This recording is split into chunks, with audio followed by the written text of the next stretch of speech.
High everyone, नमस्ते मेरो प्यारो प्यारो भ्युअर्सलाई प्रियाको किचनमा स्वागत छ। आज मैले तपाईहरुको लागि चाहिँ फर्सीको पातको तरुवाको रेसिपी लिएर आएको छु।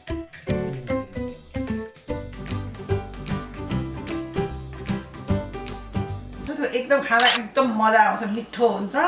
यो तराईतिर चाहिँ एकदमै बढी तरुवा खाने चलन हुन्छ हैन, त्यसले गर्दाखेरि यो फर्सीको पातको पनि तरुवा बनाइन्छ। अनि यो फर्सीको पात चाहिँ हामीलाई यस्तो यो कलिलो किसिमको पात चाहिन्छ। यो मेरो ठुल्ठुलो भए पनि कलिलो छ यो पात। यसलाई चाहिँ अब पानीले पखालेर अनि पानी निथारेर यसरी सुक्खा पारेर राख्नुपर्छ है। अब यसलाई कसरी बनाउने सुरु गरौँ है। यो बनाउन सुरु गर्दा एउटा हामीलाई बल चाहियो र यसमा मैले राख्नको लागि चाहिँ यो बेसन हाफ कप लिएको छु। त्यसपछि मैले यो चामलको पिठो लिएको छु हाफ कप, यो पनि यो बेसनमै राखिदिउँ।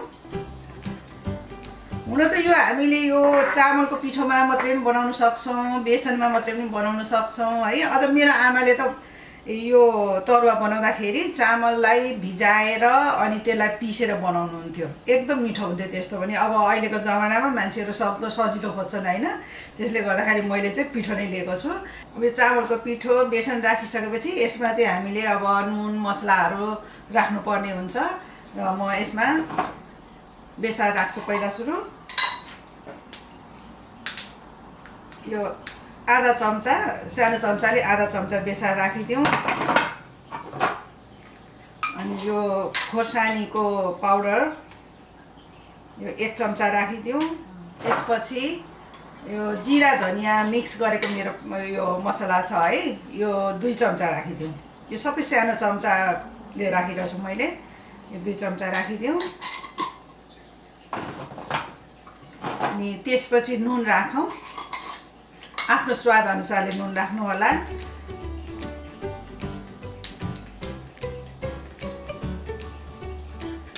यो नुन पिरो तेल भन्ने सबै आफूले आफ्नो स्वाद अनुसारले खाने हो हैन।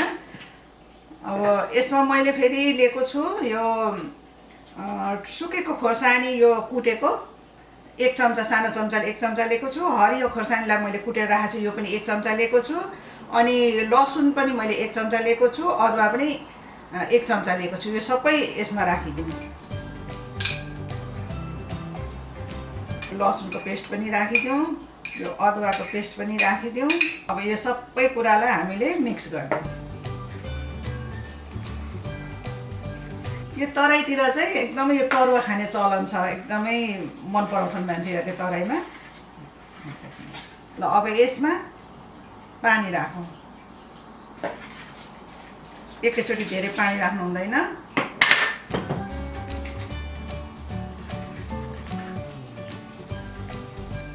अब यो ब्याटरलाई चाहिँ म अब हातैले मिलाउँछु।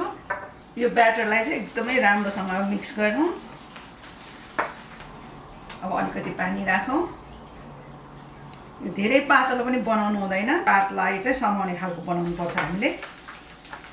यो ब्याटर यतिको बनाउनु पर्छ। यसलाई हामीले चेक पनि गर्नुपर्छ, यो अडिन्छ अडिँदैन यसो हैन, चेक गरेर बनाएको राम्रो हो। यो पातलाई यसरी लिने,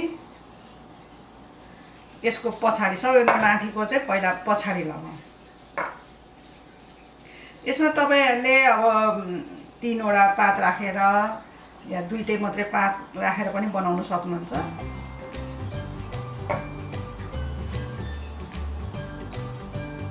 यो यसरी राख्नु लगाएर त्यसपछि फेरि यहाँ लगाउँ।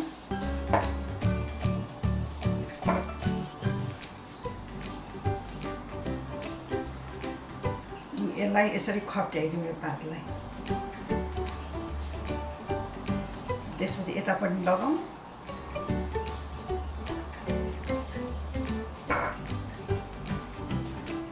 अब यो 2टा मात्रै पात पनि हामी बनाउन सक्छौँ हैन। यसलाई अब कसरी तपाईहरुलाई मोड्नु मन पर्छ यसरी मोडेर राख्नु पर्छ हैन। यसलाई खाली यतिकै 2टा यसो खप्ट्याएर पनि बनाउन सक्छौँ हामी। र यसलाई अब यसरी अलिकति छेउछेउको यसरी गर्दिउँ। फेरि यताबाट पनि यसरी नै गर्दिउँ छेउछेउबाट र यसलाई फोल्ड गरौँ। अनि त्यसपछि यसलाई फेरि माथिबाट लगाइदिउँ।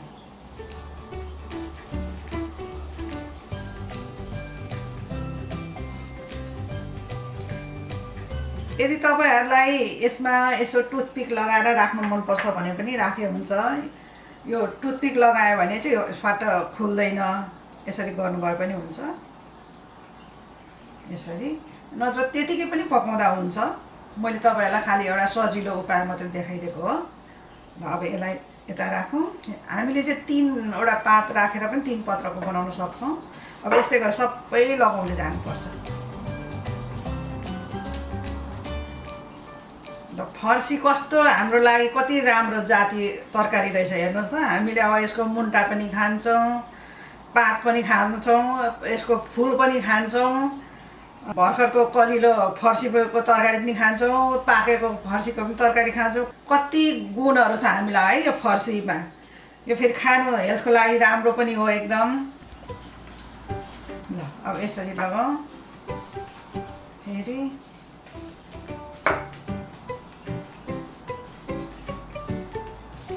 यदि बाक्लो भयो भने फेरि पानी अलिकति थपेर गर्नु होला। अब पातलो भयो भने फेरि बेसन या चामलको पिठो जे थप्नु भए पनि भयो।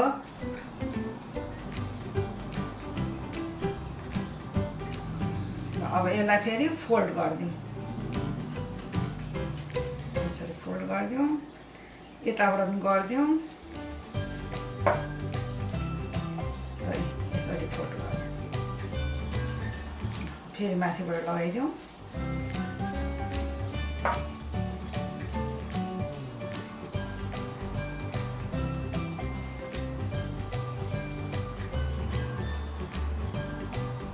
अब मेरो यो लास्ट बाँकी छ।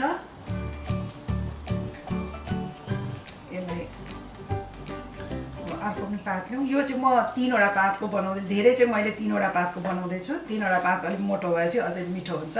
बनाउनु तपाईले 4 पात 5 वटाको पनि बनाउनु भयो हुन्छ। अब यसलाई खट्याइदिउँ यसमा।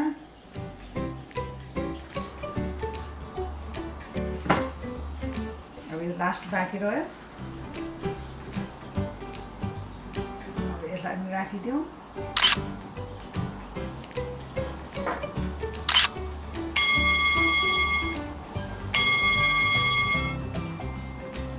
पातलाई फोल्ड गरिदिउँ यता। यसलाई पनि यसरी फोल्ड गरिदिउँ।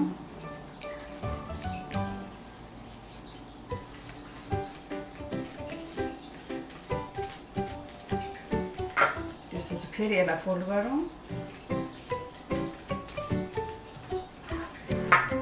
अब बाँकी रहेको यो ब्याटरलाई सबैमा लगाइदिउँ राम्रोसँग। ल अब मैले सबै बनाएर राखिसकेँ। अब यसलाई फ्राई गर्नुपर्छ। ल अब हिटलाई अन गर्नुपर्छ र हिटलाई मिडियममा राखौँ र तेल राखौँ। धेरै चाहिँदैन तेल, यतिको तेल भयो भने हुन्छ। अब यसलाई तेललाई तातिन दिउँ। धेरै एकदमै तताउनु नि पर्दैन, ठिक्क गरेर तताउने। तेल तातिसक्यो। अब यो हामीले तार्दै जानुपर्छ यसमा। अब हिटलाई चाहिँ लोमा राखौँ र एउटा एउटा गर्दै राख्दै जाउँ बिस्तारै।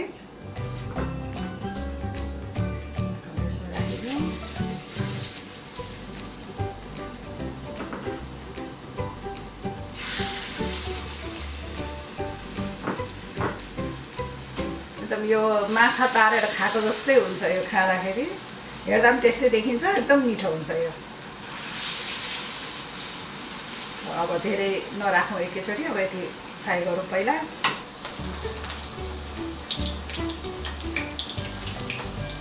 यसलाई चाहिँ हामीले यसरी हेर्दै गरेर फर्काउनु पर्छ। अब म फर्काइदिन्छु यसलाई। धेरै बेर फ्राई गर्नु पर्दैन। यसलाई चाहिँ बिस्तारै अब लो हिटमा यसरी एक साइडबाट पकायो, फेरि अर्को साइडमा पकायो, फेरि अर्कोतिर फर्कायो गर्दै पकायो भने यो राम्रो हुन्छ। एकदम ठुलो आगो गरेर पकायो भने चाहिँ यो एकैछिनमा डढ्छ, मिठो हुँदैन। छिनछिनमै यसलाई पल्टाउँदै जानुपर्छ।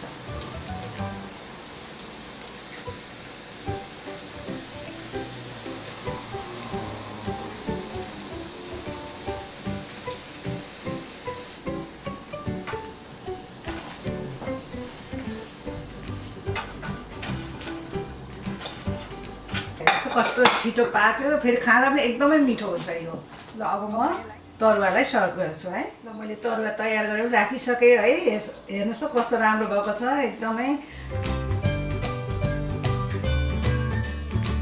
यसलाई तपाईँहरूले व्रत बस्दा पनि खान सक्नुहुन्छ। एउटा लसुन नराख्नुहोस् र भेजिटेबल ओइलमा पकाउनुहोस्। यो एकदम मजा आउँछ भातसँग खान एकदमै मिठो हुन्छ। रोटीमा पनि फोल्ड गरेर खानुहोस् एकदम मिठो हुन्छ यो। मैले चाहिँ यसको इन्ग्रेडियन्टहरू चाहिँ डिस्क्रिप्सन बक्समा राखिदिएको छु, तपाईँहरूले हेर्नु होला र सजिलैसँग पकाउन सक्नुहुन्छ। तपाईँहरूले पनि एकचोटि ट्राई गर्नुहोस् एकदमै मिठो हुन्छ। यदि तपाईँहरूलाई मेरो यो रेसिपी मन पर्यो भने मलाई लाइक, कमेन्ट र सब्सक्राइब गरिदिनु होला। प्लिज सब्सक्राइब गर्न नबिर्सिनु होला। फेरि यस्तै गरेर म अर्को नयाँ रेसिपीहरू लिएर आउनेछु। त्यतिन्जेलसम्मको लागि बाई।